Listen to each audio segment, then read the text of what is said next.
पुण्यातील अन्नधान्य वितरण अधिकारी प्रशांत खताळ आणि परिमंडळ अधिकारी अमोल हाडे यांच्यावर थेट हप्ता वसुलीचे गंभीर आरोप।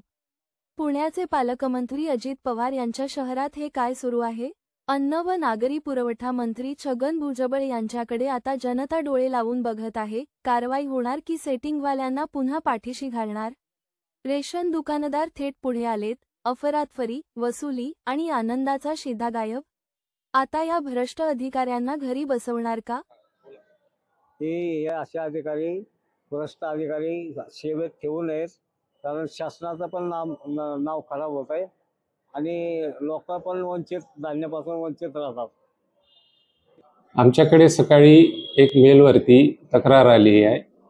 एक शारदा महिला बचत गटाच्या चालकांनी त्यांच्यावरती आरोप केले की पैशाची मागणी करतात। त्या संबंधाने तक्रार आमच्याकडे प्राप्त झालेली आहे। आम्ही ती जिल्हाधिकारी महोदयांकडे चौकशीसाठी पाठवतो आहे आणि त्यानुसार समोरची कारवाई होईल। या सर्व गोष्टींना सर एक अंदाजे कालावधी नाही सांगता येणार। आम्ही शक्यतोवर तात्काळ चौकशी करून अहवाल मागवतो आहे।